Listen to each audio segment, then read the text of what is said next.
Hello, everyone, and welcome to Networking for Introverts and Beyond Strategies for Connecting Authentically. And I would like to thank UC Berkeley and everyone behind the scenes for inviting me today. So, we're going to go over strategies that can certainly help you in your networking journey if you identify as being introverted, and even if you don't. It will help you when interacting with about half of people, which happen to be introverted. So, feel free to introduce yourself in the chat. I will be referring to it throughout the presentation. So, I love when you share your questions or anything that comes into your mind during the session. And if you have any questions, feel free to make note of those here so that during Q&A, we can cover those. So before we get started, I would like to encourage you, whether you're with us live, watching the replay, to identify what your biggest networking struggle is. So I see in the chat right now, let's see, we have a few different goals and aspirations that people are already sharing. So we have learning how to navigate networking authentically and lead with confidence. Great. We have, oh, yes. Okay. So Erica's getting ready to attend a big networking event this weekend. Very timely. Yes, these things tend to come at just the right time. So that's awesome. And feel free to share any other networking struggles, or if you prefer to focus on more of a positive outcome, then you can kind of turn that on its head and list a networking goal that you have. So maybe it's to show up at a conference and feel really confident, make a new connection or several and follow up with them effectively. So yeah, feel free to just have that really clear for yourself as we dive a little bit deeper.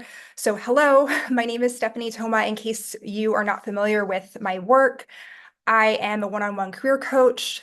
I host a podcast called Holistic Ambition, which is all about redefining success and what it means to be successful in your career, in your life. I also am I'm the author of a book called Confident Introvert, based on hosting a pretty high volume of networking events in the San Francisco Bay Area. So, a lot of the things that we'll cover today, I actually have learned and taught over the years, specifically in the Bay Area. And I know many of you here have roots in the Bay Area, or you're located all over. So, I'm currently in Austin, Texas, saying hi from Texas over here. I also was previously on the board of the Young Professionals of San Francisco. I also went to UC Santa Barbara. That was my alma mater, and have been featured in some press and have hosted a high volume of events. What you will not see on LinkedIn is certainly this photo. So that's an oldie. But growing up, I was painfully shy. And let me know if you resonate with any of this in the chat. And even if you don't, guess what? You'll be able to resonate more with people that have maybe some of these experiences through what we're going to cover. But the feedback that I consistently get from this experience is that whether you identify as introverted, extroverted, anything in between, there's something in it for you. So just be on the lookout for those nuggets. But yeah, I personally identified as painfully shy, kind of got lost in the mix a little bit, one of five kids. I identified as a serial monogamist in friendship, typically having one friend at a time. And the frequently asked question was always, why are you so quiet? So, I mean, what's the answer to that, right? Maybe you just remain silent. It seems on brand at that point, right? So there was a transformation in my own life, certainly, and that's one of the reasons why I love getting to share some of what I've learned. So to set the stage, we're going to talk about personality. We're going to dive into tangible networking tips and ways that you can effectively prepare for different events. We'll also try out some of these event approaches, both in action. You'll have the option to pop into a breakout room at the very end. And then we'll also go into some strategies about how to effectively follow up after an event has already passed. But first, let me know in the chat if you identify as being an extrovert. So, from a personality perspective, an extrovert is someone who gets their energy from from other people. So I'm sure a few years ago, there were many of us that were spending more time than usual alone and feeling like maybe that extrovert side was coming out or feeling pretty at peace with how things were in terms of more limited social interaction. But instead of going down that rabbit hole, who here thinks of Beyonce as an extrovert? Okay, so I'm going to clarify something about Beyonce specifically that she has an alter ego, Sasha Fierce. Sasha Fierce is the extrovert that really thrives on being on stage, when really Beyonce herself identifies as more introverted, getting her energy from solitude and from creative activities. So maybe some of us here identify as being on the more introverted side of the spectrum. So this means that you simply get more of your energy from time alone. You may tend to be a specialist instead of a jack or jill of all trades, where extroverts are more likely to have their hands in a lot of different pies and trying out a lot of different things. Introverts are more likely statistically to be kind of focusing in on a key thing in their lives and their careers. And if you feel like maybe certain situations bring out the introvert in you, other situations bring out the extrovert in you, you're not alone. I would actually say most people are ambiverts, a combination of the two. So, introvert and extrovert are coined by Carl Jung. And then about a decade later, Kimball Young coined the term ambivert. And it essentially means that it depends, that you may get your energy from some social situations. Maybe going to a party kind of makes you feel like, okay, my energy is being like thrown around everywhere and I feel like I need to leave within 30 minutes. Maybe with a group of friends that you know and that you trust, you can hang out with them for hours and your energy feels like it's actually being replenished. So let me know in the chat if, based on these descriptions, if you identify as one or the other or a little bit of both.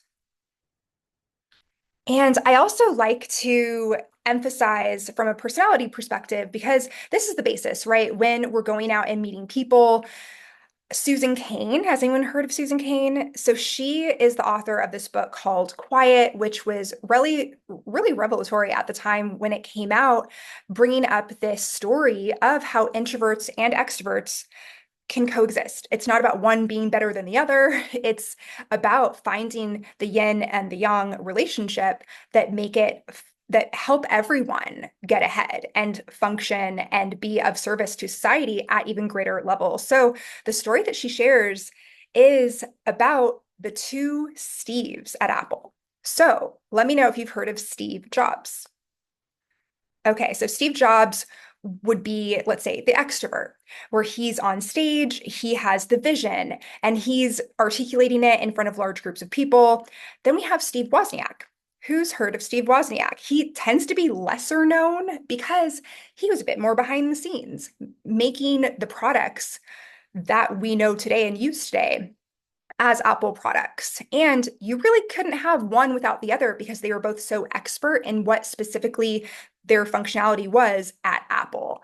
So this is just one example of many that go to show it's not about becoming something that you're not. It's about identifying what your strengths are and really going all in them. However, I would say even if you are on the more introverted side, it is absolutely possible for you to still enjoy, like you can actually enjoy networking events. It wasn't always my reality, but now it is. And, I'm excited to teach you some of these strategies. And we have Lisa, I'm an introvert with an extrovert role. That happens all the time too. Sometimes we can try on different hats. We're multi-dimensional beings. And let's see, Anna says, I like the term ambivert. I think that describes me. Awesome.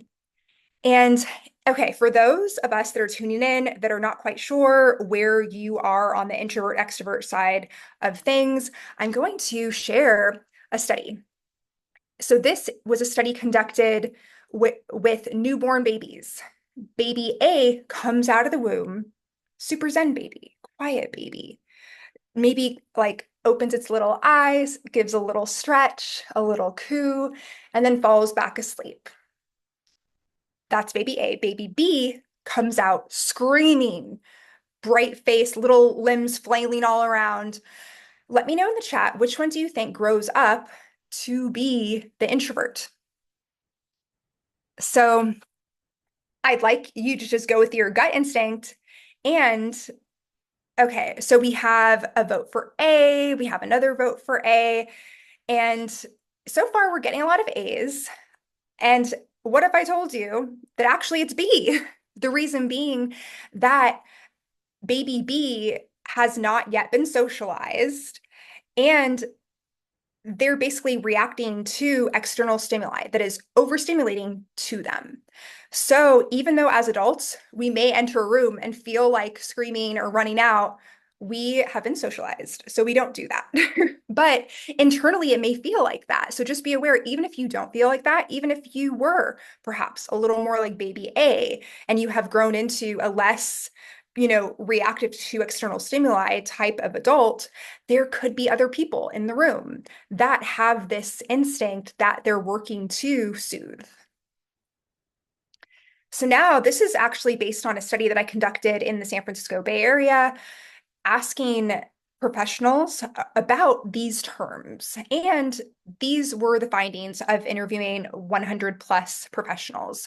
75% associate the term networking with anxiety or dread. And let me know in the chat if anything is resonating, or even if you have a different experience. 31% attend networking events, but they don't like it. 53% don't attend events because they're afraid they won't like it. And yet, 92% believe that networking is valuable. So, in a room of 10 people, more than 9 of those people are going to be telling you, actually, yeah, networking is something that is really valuable. So, there's a bit of cognitive dissonance here. So, we're going to be diving into that a little bit more by now moving on from personality to networking itself. So let me know in the chat how you define networking. And if you are watching the replay, I encourage you maybe take notes. However you best learn, you know what's best for you. But sometimes without overthinking, just jotting down a phrase, a word, it could be a feeling, it could be an experience that pops in your head. So we have scared, we have introductions, handing out business cards, developing professional connections, having conversations, and building relationships. So yeah, I mean, some people have the more sort of by the book, here's the definition of networking. And other people, it's immediate emotion, where that's something that comes up. Yeah, we have anxiety and community building. I mean, and depending on your past experiences, depending on, your emotional experience, it could be different things for you. But, this is the dictionary definition of networking. It's intended to be essentially you creating a supportive system where you can share information and services amongst individuals that have a common interest.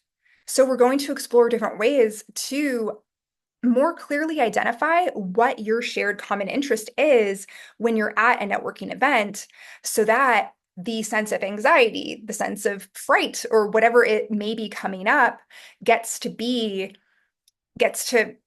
lend itself to this actually really constructive, fun, creative, imaginative experience that it can be. But first, there could be some limiting beliefs getting in the way of this. If you're listening to this thinking, fun, okay, that's a stretch if you're feeling freaked out before an event. But let's go over myths that I've heard over the years. We're going to debunk them, and let me know in the chat, give me a 1, 2, 3, 4 for the ones where you're like, yep, I've heard that. I have believed that either now or in the past. So that you have to be interesting. That's a 1. That you have to talk to as many people as possible. That you have to go to all of the events. Just go to an event every night, multiple events a night. Just don't stop. Go to all of them. Then we have 4, that everyone should like you. That's how you're doing it right. Okay, so far we're seeing resonance with being interesting. I'm seeing, yeah, that a lot of people are like, yep, that number 1. Now we're getting a mix of talking to as many people as possible. Yeah, a couple people that are like, yep, got to be liked by everyone. Okay, so we'll focus a bit more on the ones that people are calling out in the chat.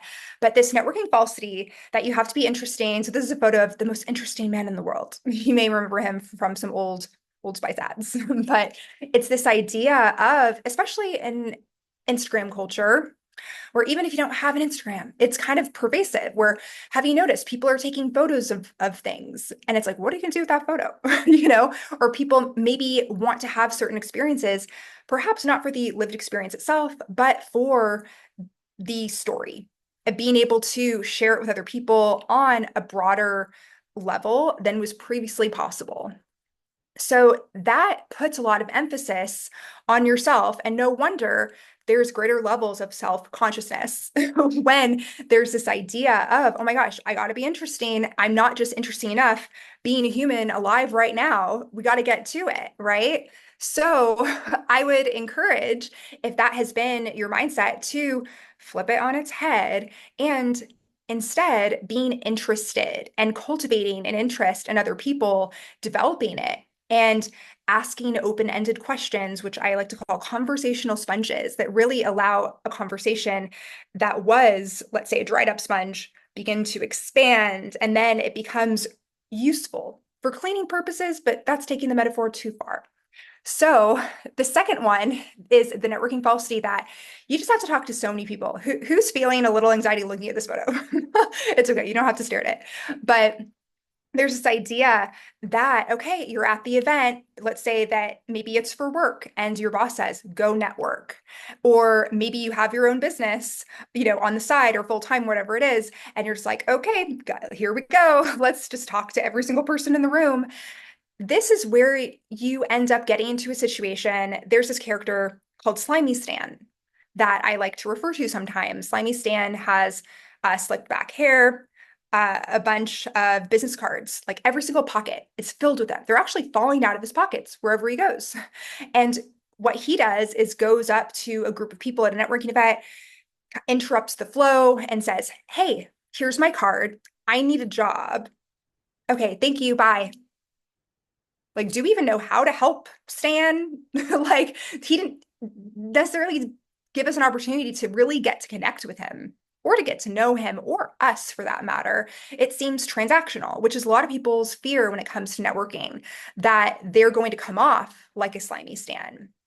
And we're going to go into a technique later about how to gracefully enter group conversations. If that's something that's ever come up for you, you're like, how do I do that and not have it be awkward or intrusive? There are certainly ways to do that. But, going back to this networking falsity of talking to as many people as possible, let's take the pressure off and focus on making one new friend. And it's all about, talking to people, and it's like you're on a scavenger hunt. And when you feel that click, like, oh, I'm kind of clicking with this person, it can feel a little bit less tangible. It's not necessarily something, it's not like you're looking at a list of people. Okay, that person, based on this algorithm, is going to be a great fit for a business connection or for a friend connection. It's really just how you feel. So I encourage you, and this helps you if you do tend to get stuck in your head, which can happen, when you focus on being present and how do I feel with this person, and giving it some time, giving the conversation a few minutes. Then you could social butterfly around and talk with a few people, or let some conversations last a little bit longer. There gets to be this connection with yourself that gets to be in practice more than ever at the networking event. Now the networking falsity that you have to go to everything. And I mean, gosh, has anyone, let me know in the chat, have you ever gone to multiple events in one night? And then how did you feel after? Not to say that it can't be done. There are techniques for managing your energy. That's a main thing that I focus on, especially working with people that are more introverted, that tend to have finite amounts of energy and feel like they could be burning out. There are ways to, if you need to, if you want to, go to a few networking events, in one night. However, I don't think that you need to do that. Instead, being discerning and going to things that actually interest you. And bonus point, if let's say there's a collaboration that you'd like to have professionally, for example, and their headquarters is hosting something, maybe go on over to that event. I mean, there's so many great venues, especially in the Bay Area, where you can plug in and see if there are certain brand sponsors.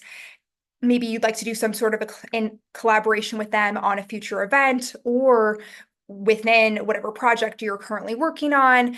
It's really about opening doors and being intentional while being open. So yeah, now I'd like us to also go into this tip of a solitude sandwich. So I mentioned earlier that when it comes to preserving your energy, how can you do a bunch? Or maybe it looks like a bunch, or maybe people just think that it's a bunch when really behind the scenes you are managing your energy. So an example here is one time I was giving this same presentation, networking for introverts.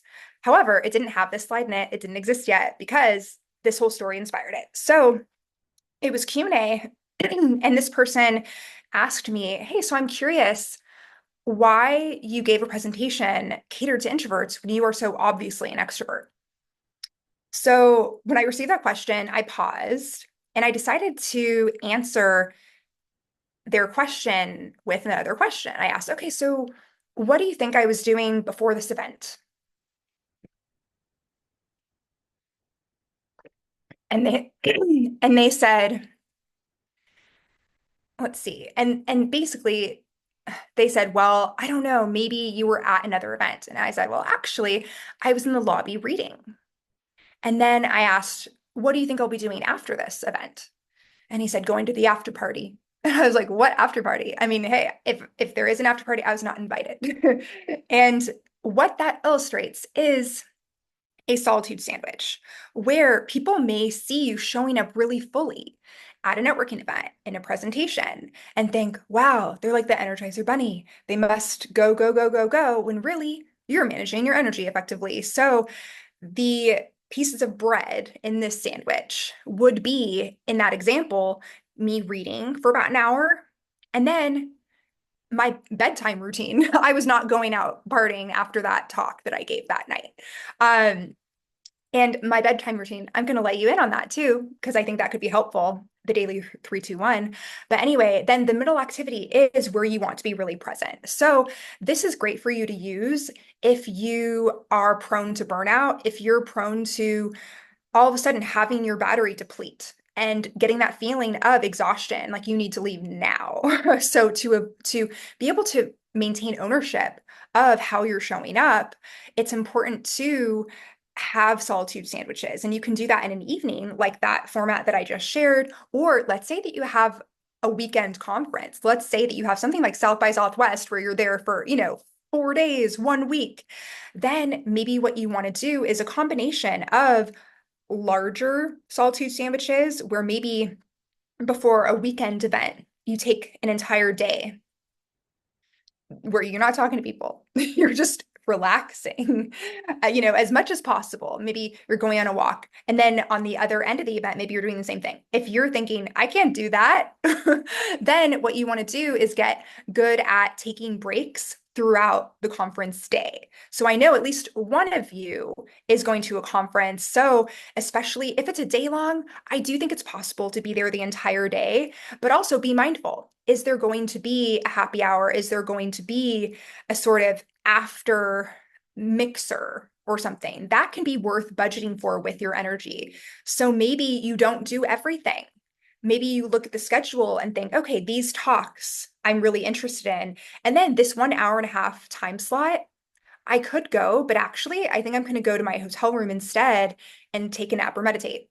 So really, it's about getting clear with yourself. I'm a big believer in being open to serendipities that can occur and going to things that you may not necessarily always go to just because you're curious, because you're interested. This is where cross collaborations can happen professionally, where we're not just interacting with people that wear the exact same hats as us in the same industries. However, also having that level of discernment. So even giving, yeah, I mean, there's so many examples, but for the sake of time, I'm going to have us move on to the networking fallacy of being liked by everyone. So this is a big one. I know at least a few of you mentioned that, oh yeah, and there's a question here about slides. So I do not share my slides, but you're welcome to, I believe you'll have access to the replay. And I do believe I have a one sheet of main takeaways. So I can also go ahead and give that to Lisa to pass on to you as well. But yeah, this is a big one, and it can keep people in a few different ways of being including but not limited to being a social chameleon, which can actually be really, it can help you interact and interface with a variety of different groups, right? When you're like, okay, it's like different knobs. And let me know if you've ever done this, where you turn up this part of yourself in that group, turn down that part of yourself in that group. However, I think to an extent, it is helpful to be able to not completely transform your entire personality, whatever room you walk in, but sometimes there are little nuances that can help you acclimate, and maybe you're observing a little more when you're in a new group, instead of just walking in, hey, this is me. But guess what? If you feel like doing that, then do that. The idea is to be clear on how you want to show up. And, this whole conversation around likability, I do think that the narrative is shifting more towards, wait, like, can we like people that are different than us? Can we like ourselves, even if there are some things that we would like or prefer to be a little bit different? Can we have that sense of self-acceptance that then can ripple out to other people? And what I've heard from clients in regards to this topic tends to be the rhetoric of, oh, other people, yeah, they can say the thing that's not totally PC, or they can do that, but I can't. I'm holding myself to this standard. So this is an opportunity for self-reflection, because it's not possible. It is not possible for everything, even when you're on your best behavior. It's not possible for everyone to like you at all times. So the networking tip here, because these are the things, right? That fear that was mentioned earlier, this anxiety, it's rooted in these things. So that's why we're covering them before we get into the tactical tips. All right. So the networking tip is that ideally you are authentically yourself. It almost sounds like a trope now. So the idea is, sometimes if you do not yet know who you are, if there's been this sort of placating other people, maybe it's a part of your job. This could be an opportunity to identify, what are your values? And at the core of authenticity, I don't believe that it's people asserting their views on other people or being disagreeable just for the heck of it. It's really at the core. People can express themselves in different ways, and maybe quirks get to show a little bit more. It's not like you're likable or dislikable. There's so much gray area in between. So an aspect of this as well is normalizing owning your energy and not externally looking to other people to validate, like, how am I doing at this networking event? Am I doing okay? Good, someone smiled at me. Oh my gosh, someone made a face. Was that at me? It's allowing that sort of external focus. There are ways when using the external focus can be empowering. We will cover that in a moment. But being able to meditate, let's say, before you go to an event, to visualize, how do I want this to go? And to be really dedicated to that vision that you have for yourself. It's a greater level of intentionality than a lot of people go into networking with. And it can be really impactful. And oh yeah, another one is choosing the bolder choice. So when I was earlier career and wanting to begin to expand my comfort level, when given two options, I told myself, okay, choose the bolder choice. It wasn't always about what do I want to do or what's comfortable, but what feels a little more edgy or out of my comfort zone? And you'll know for yourself sometimes if something is downright scary because it's not safe or because it's a little bit edgy. So I'm encouraging to go with some of those experiences that could be a little bit more edgy, but that feel like maybe they could be aligned. Okay, another thing that really helped me break out of my shell, so to speak, is choosing to not read between the lines. This is where overthinking happens. And sometimes it can be really useful, right? Sometimes there's a subtext and you're like, okay, like this maybe is not a room I want to be in or something like that. But if you are wanting to reinvigorate your networking experience, make a conscious choice that you're not going to read between the lines or imagine what someone's thinking about you or imagine that they said something they didn't mean and they really meant that thing that was horrible. It actually is so liberating and freeing. They say ignorance is bliss. I'm not saying be ignorant, but choose to see what's right in front of you and giving people the benefit of the doubt. This is what allows you to become even more magnetic than you already are. When if someone's acting kind of funky, you're not thinking, what did I do? You're thinking, oh man, I wonder if I could be, a positive little spark at this event in their life, not trying too hard, but just kind of being like, oh, hey, how are you? And, that sort of thing. So we're now going to move on to event prep from the inside out. We were talking about more internal things, and feel free if you would like to post any questions, any comments that are coming up. The chat is available too if you are here live. So when it comes to personal style, do you have any personal style items that you wear that are a little bit different? Let's say beyond the neutral colored clothing, beyond things that kind of fade into the background.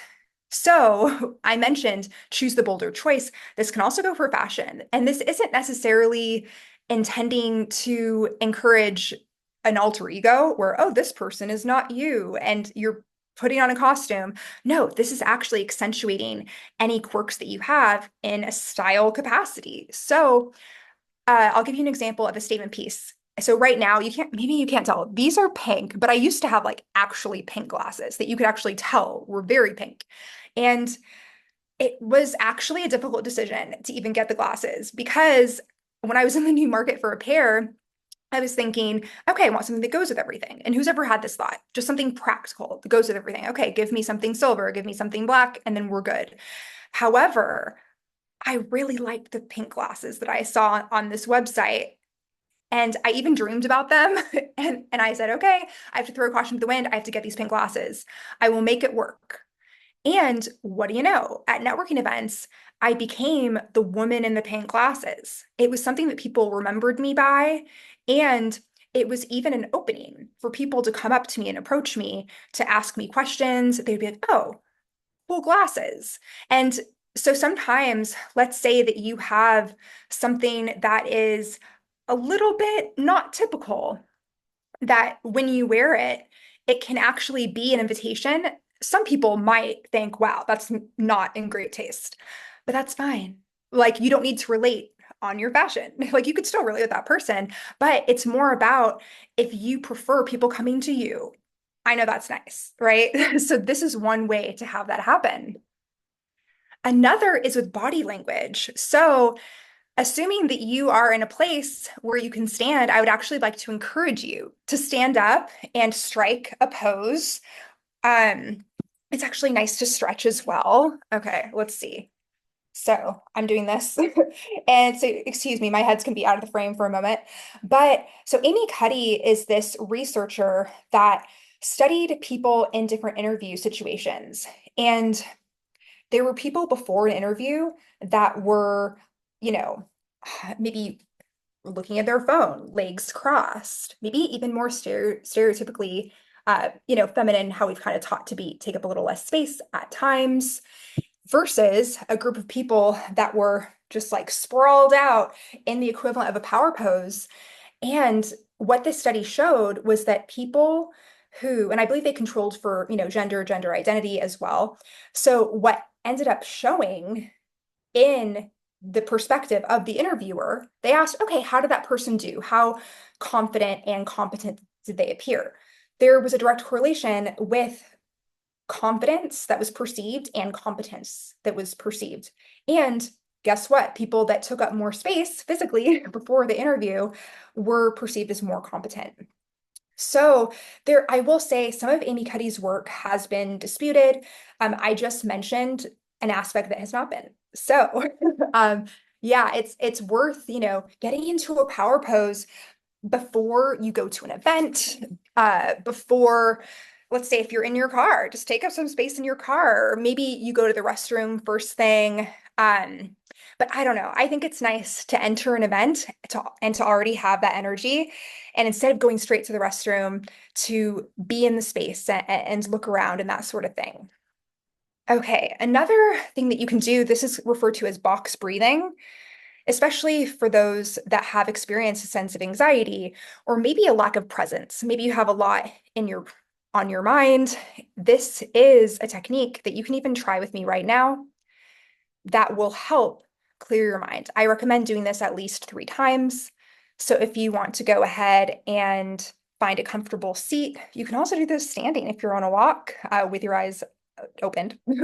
But yeah, just if you want to breathe in for 3 counts, filling up your belly and lungs through your nose, and then hold that for 4 counts. And then exhale through the mouth for 4 counts. Breathing in again through the nose.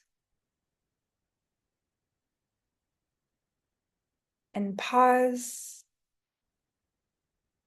And exhale through the mouth for those 4 counts. Then one more, the deepest breath yet, in through the nose. And hold for 4 counts. And release. And I'd like you to identify for yourself how much more relaxed you feel. Maybe your shoulders dropped. Maybe there's maybe if there were worries in your mind, you're like, where'd they go? They are not here right now. And yeah, we have a tip from Lisa to wear a scarf that has pickleball paddles.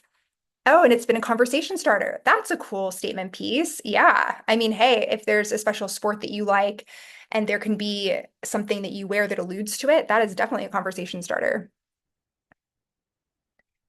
And I did mention the daily 3-2-1 earlier, so we are back at that. So this is, and if you see the little book icon in the lower left corner, that's because these are concepts from my book Confidential, just so you know. But this daily 3-2-1 is 1 hour. You can do it first thing in the morning, last thing at night, anytime during the day. I do recommend it as a daily practice. And what it is 30 minutes of reading. That is your input of new information. It could be work related. It could be for fun. It could be poetry, whatever you want to read during that 30 minutes. Then 20 minutes of journaling or your output, your narrative therapy, especially if you have a narrative that is on repeat in your mind that you don't love. It can be an opportunity to fully give a voice to, okay, here's what happened. Sometimes there's a lack of clarity or trying to figure things out, and putting things on paper can have it feel a bit more definitive and decisive. And thus free you to be able to go to sleep or whatever you need to do next. And then last but not least, 10 minutes of meditation. So you could do the box breathing 4-4-4 that we just did, or if you don't need to control your breath, you can instead, maybe you want to light a candle and kind of allow your gaze to gently fixate on the flame for 10 minutes. And there are Vipassana retreats that you can do where you're meditating for 100 hours in 10 days. You can do that. Or even 10 minutes a day is going to be impactful, especially for any of my clients that have any sense of social anxiety or rumination, things like that. 10 minutes of meditation every single day is such a game changer. So I'd like to know, does anyone who's watching, listening, do you currently meditate? Is that something that you'd like to do more? What I have found is sometimes it's something that people have either considered or done, but maybe it's like, oh, but I haven't done that in a while. So that's why I recommend having it as a part of this daily practice. Especially having it be one tech-free hour before bed can help with sleep, which then allows you to feel more energized the next day. So that is making the case for if you wanted to do that before bed. But, really, if there's a certain hour, as long as you're consistent, that is going to be the most helpful. And yeah, we have a mantra. So Erica uses a mantra. What is the mantra you like to use? And then we have Amanda uses the Calm app for meditation. Oh yeah, Erica's like, I second that Calm app. And let's see. Yeah, so now we're kind of moving into, you're at the event, you have your mindset, you have different strategies to show up in a way that you'd like to show up. And how do you start a conversation? Now you're here, you're ready, let's go. So this QR code, there could be something going on with it today in particular. So feel free. So that handle, Stephanie M. Thoma, that's my Instagram handle. You can message me if this is not functioning properly, and I'll be able to get you the conversational sponges handout. But essentially, we can go over some right now.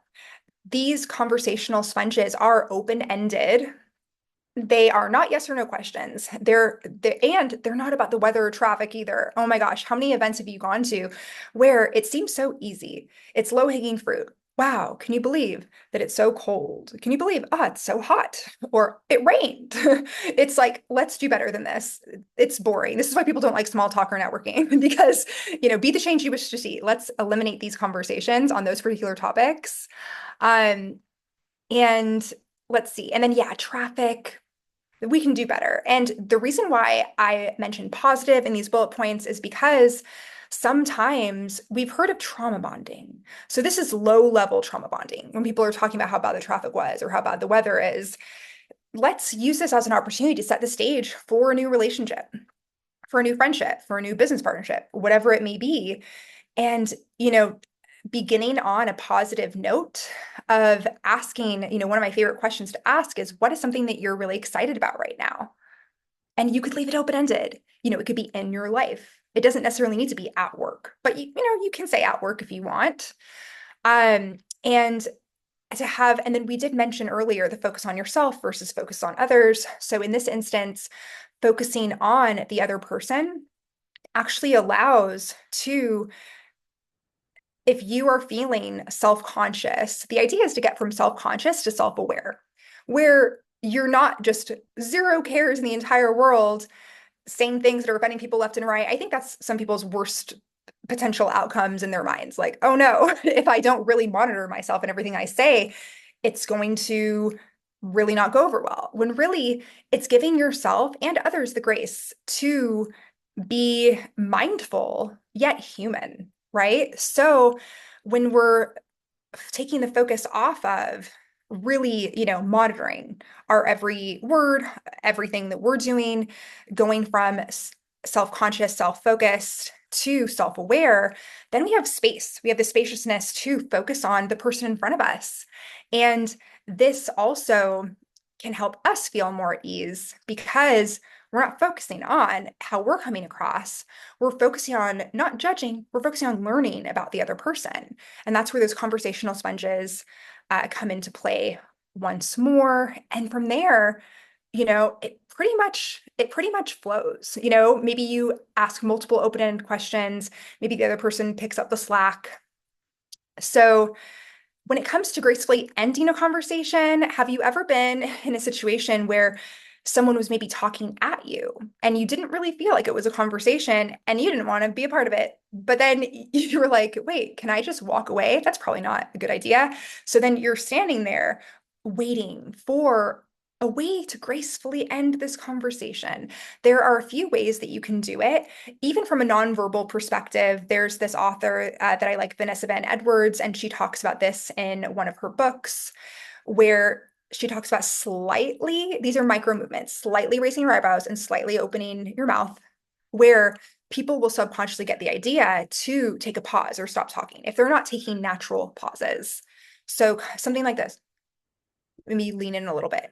And then, I mean, especially people will definitely stop talking if you make it in a very exaggerated sort of way, but it typically can be very subtle.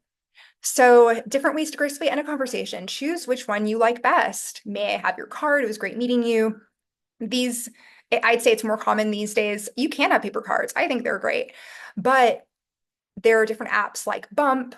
And even if you and someone else have an iPhone, you can touch your phones together and opt in and relay information that way.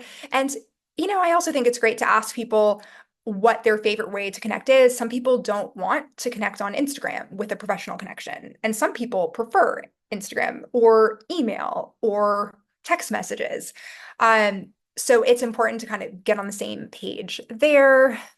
And yeah, especially if you want to continue, you're not ready to leave the event, but you would like to end this particular conversation. And maybe it was going really well, but maybe you're just done with it for whatever reason. You can say, I promised myself that I'd circulate. And then, what's the best way to stay connected? Something like that. And oh, the have you met so and so? Only use this if you actually think they'll be a good connection. Just putting that out there. And if you actually are ready to go, then letting them know that you do need to get going. But if you do think there's a chance that you'll stay later, that can kind of rub people the wrong way if you say that you're leaving and then you're there for another hour talking to other people. So yeah, just being mindful with when you say that you're going to get going. And toward the end of the event, I do think LinkedIn is the best way to stay connected with a professional connection. There are a few reasons for this because you have their profile image and because you have their professional history. And on the LinkedIn app or on the website, what you do, I don't understand why it's not more user friendly. However, I'm going to break it down for you. So what you do is you go in the search bar and then you'll notice, oh, it's like if you hover on the far right of the search bar, you'll see there's a QR code, click that, and then you get your QR code. And then you can toggle over so you can scan someone else's. And you might even want to save this image on your phone. So you don't even need to go into the LinkedIn app to connect with people. You can just have your QR code in your wallet on your phone. And from there, what I like to recommend is sending a message right away, following up within 24 hours while everything is really fresh, and going ahead and yeah, we're going to go over how you could do that in a moment. But I do recommend to get something on the calendar. Let's say that you did click with someone, there's a potential collaboration opportunity, something like that. Then what you'll want to do is get a virtual coffee chat or in person if you're in the same city on the calendar for within the next 2 weeks. If it happens more than if you try to say, oh, let's check in next month, let's check in the following month, it may not happen. Having that sense of urgency and, it really depends at the event as well. If you were talking for an hour at the event versus if you were talking for 15 minutes, but you really did enjoy that conversation. An example here, I was talking with someone at a book launch and it was maybe 10 minutes. We exchanged information. And then I think we had a virtual coffee chat, even though we lived in the same city, different schedules. And then 2 years later, we ended up working together on a market research project. And it was directly because we knew about each other. And you just never know where even these short connections can lead years down the line. So an example here would be if you feel like you want to touch all the bases, you want to, of course, say hi, mention their first name, and then give them context. This is for them, but also for you. Because have you ever gotten a LinkedIn request from someone that says, hey, you know so and so, could you connect us? And you're thinking, do I know so and so? When and how did I meet them? So what this does is it allows you to almost like an archive of how you met these people. It's valuable information. Hopefully you remember, but sometimes when you're networking, I do recommend that people go to networking events at least once a week, no matter what your job status. So then that could be around 50 new connections in a year. This really can be helpful to you. So yeah, you say where you met them, and then maybe a personal detail. Maybe they mentioned that they were going to a pitch night or that their daughter has a piano recital or, whatever, something that you remember. Put that in there as well. And then recommend a date and a time.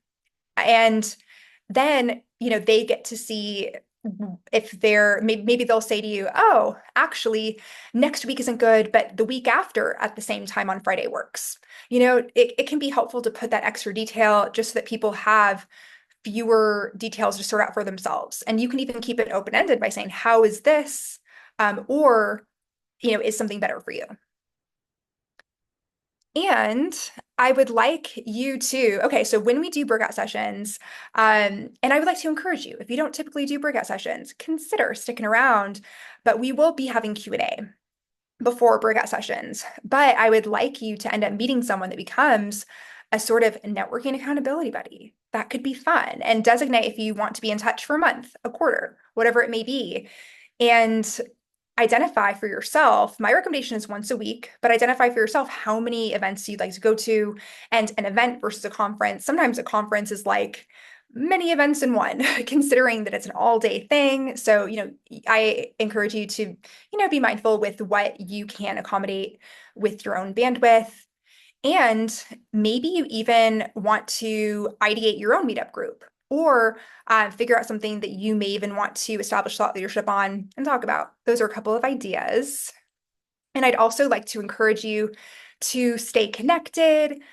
So the free chapter of Confident Introvert, there may be something weird about that code. So just message me if you would like that free chapter. It's the chapter on personality, so it goes into more depth based on what we already discussed. And then there's also a link here if you would like some one-on-one time to go deeper. But let's see. Oh, yeah. And also, I have Confident Introvert Academy. So this is an 8-week self-paced course. It's currently half off, so I'm going to leave this here in case that is interesting to you to explore more. It basically walks you through all the foundational fundamental steps to ramping up not only your networking skills, but having a quality network that then you can mutually, dip into at a variety of different times for a variety of different professional purposes. All right, so let's see. I'm not seeing any questions right now. So, what we might want to do is use this time, and I'm actually stalling right now in case you do have a question that you want to type, okay? But um, yeah, if you have any questions, they can be open-ended. It could also be feedback about like something that you liked and that stood out to you. But I know that this can be a time where people say, okay, thanks and goodbye. I'm heading out. But allow this to be your choose the bolder moment where maybe we just do one round of breakout sessions. Or who knows, maybe you're listening to this, you're like, Stephanie, I actually really am excited about this. I'm looking forward to this. I want to meet a bunch of people. So no matter where you fall, I think this is a great opportunity to engage with your colleagues. And also during this Q&A, if you have a question that is specific to your industry, to your job function, and especially if you'd like to remain anonymous, that is also possible. So what we may do is we'll do one breakout session, groups of 3 to 4, and I might even be in one of your groups and I'll be like a fly on the wall. And this is an opportunity to learn, or excuse me, do some of what we covered. But actually, before we do that, I wanted to give you some more in-person networking tips.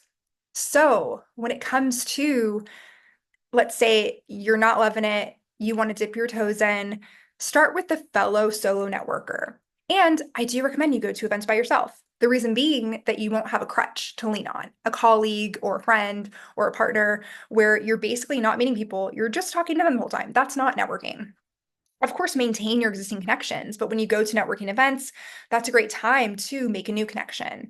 So the reason to start out with this could be because maybe they feel awkward too. They're kind of by themselves and you're thinking, oh my gosh, And then you can direct your focus to help make them feel a little bit more comfortable. And in turn, you get to feel more comfortable as well, asking those open-ended questions. And now we have a group of 3. Notice how I didn't say group of 2. The reason for this being is in a group of 3, sometimes there is a third wheel. So you get to save the day by going up to a group of 3, and how you identify physically where you situate yourself in the group of 3 is look at their shoes, and not to like judge them based on their shoes, but look at the distance between where's the biggest gap. Typically there is a gap. And actually, this is something that you can be a bit mindful of if you're in a group of 3 and you just so happen, or even more than that, maybe you want to angle your body a little bit outwards so that people feel on a subconscious level even more comfortable joining you. And there's a great book, Croissants versus Bagels, by one of my colleagues, Robbie Samuels, and they go into this technique of having a croissant formation versus a bagel, open versus closed. And what you'll want to do is be on the outskirts of this croissant and make eye contact with people, maybe a slight smile. Notice that you're not completely in the group just yet, because I know many of us like to be invited. It feels good, especially if there's uncertainty around, wait, Is this group welcoming to me? Let's kind of see how it goes. And people tend to like this because you're not interrupting their conversation like Slimy Stan. What you're doing instead is getting an idea of, okay, great. These people are in the middle of a conversation. I'm not going to interrupt the conversational flow. And you have an opportunity to, kind of listen a little bit and then maybe even interject something. Someone says something and you're like, oh yeah, this is what I think about that. Or you get to continue making eye contact, and usually there's someone that's going to see you and they'll feel weird that you're just standing there, and they'll say, oh, hey, what's your name? And they'll invite you and they'll interrupt the conversational flow for you. However, 10% of the time, you will be completely ignored. That is based on my empirical experience of doing this many times. And you just have to tell yourself, okay, that's the 10%. And this isn't to be confused. You walk up to someone and you're not immediately acknowledged. That's normal. Give it like a minute, maybe 2 minutes. And if people are not holding eye contact, if they're averting eye contact, I mean, you never know. Maybe they wanted some sense of privacy, but it's like, come on, you're at a networking event, standing in a public room. Like, if you wanted privacy, maybe go to the side of the room. But sometimes you just don't know. So you get to gracefully leave without a word, just like you attempted to enter without a word. And you just get to tell yourself, well, that's the 10%. And there are other groups that are going to feel like it's a better time and a better space for you to be a part of the conversation. And then we have a large group. So you would enter the same way as you would a group of three. There's just going to be more listening, especially if you end up in a group, I don't know, of a dozen people. You'll either find there's one key person talking, and it's almost like public speaking or something because they're talking to this group of, 10 plus people. But what more naturally happens, especially at an event that's pretty crowded, you'll naturally see people break off into groups of two, three, four. Stephanie, we do have a Yes. question. Erica Oh, great. asked, Yeah, so I can't see yeah, it. So if you wouldn't yeah, mind sharing it. sure. Erica had asked, what's a good way to find networking events? I love that question. Okay, so there are a few different ways that I like to recommend. Eventbrite.com. Event and then brite.com is a really great one. Meetup.com and Facebook Local. So it's basically Facebook events. If there are Facebook groups, maybe they have Facebook events and they're not sharing to other platforms. But I'd say these days, it's more likely that you're going to find reoccurring meetups that are happening locally every week or every month on Meetup. That's for the reoccurring meetups. And then just check and see, how consistent they are.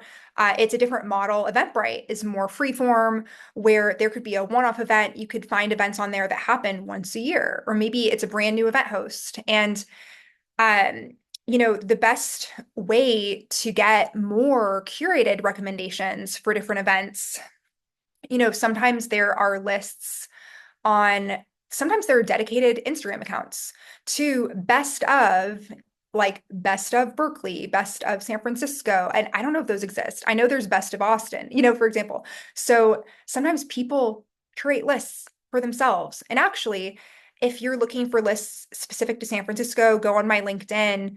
I have two different lists, one focused on professionals in the Bay Area and one focused on female founder community things.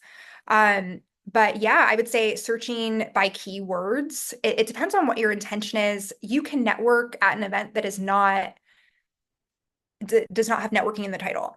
Even if you're going to a social gathering, if you're going to someone giving a talk, if you're going to a play, there are always opportunities to be the first person to say hi and to be that warm, welcoming presence that then, not everyone's going to be like, yay, like join our circle, but sometimes they will. And, it's really just about putting yourself out there and planting those seeds of connection that can sprout in ways that you cannot always foresee.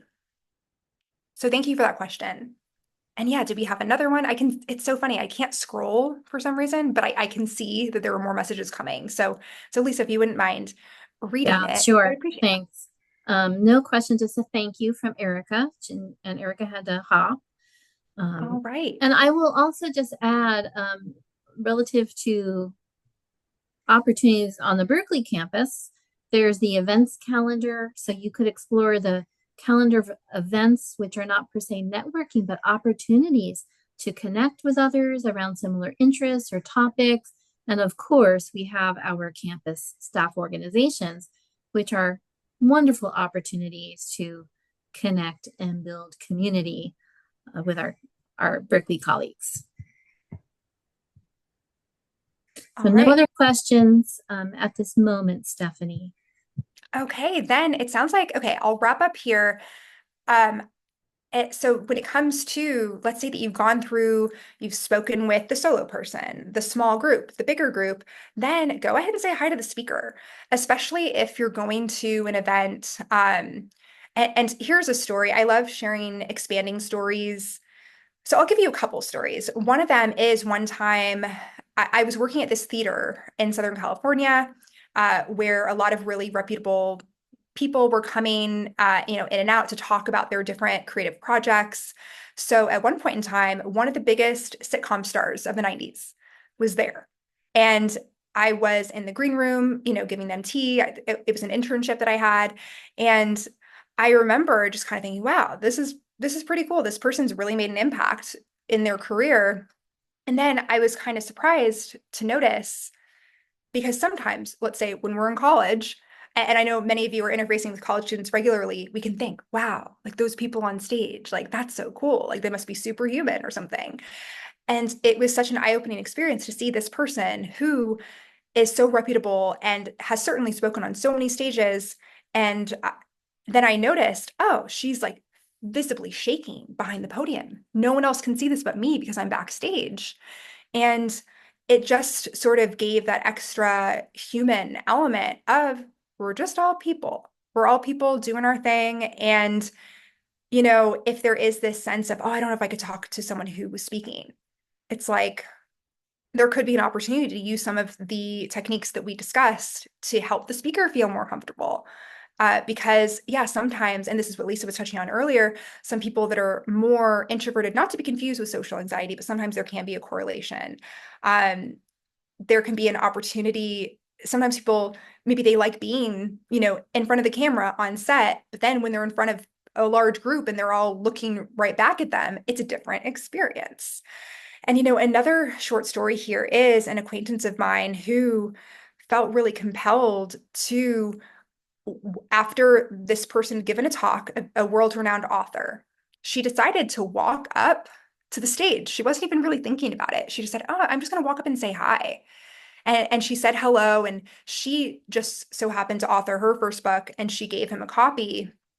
And then he ended up writing the foreword for her second book that because of his influence and his credibility, it just went on to become really well known. So, these little things of making sure you have something to say, having some sense of, gratitude or maybe even a detail can be really special for a speaker to hear, one of your takeaways or if they've been impactful to you over the years. Yeah, I just to begin to bridge that gap and know that certainly there are institutions that have hierarchy, but on a human level, we are flat, right? Where there isn't one person that's more inherently valuable than the other from a human perspective. Um, but yeah, within the society, we can build our human capital by being more interconnected with our peers and even people that we view as being, maybe less advanced or more advanced than us. And let's see. So there we go. And now, those of you that are still here, I'd like to thank you for your openness to making a new connection. So I will leave it over to, and I want to thank Lisa and thank everyone at UC Berkeley and all of you for joining today, because now we're going to pause this recording to dive into making new connections. So thank you so much. Thank you so very much, Stephanie. Really appreciate you sharing your time and expertise.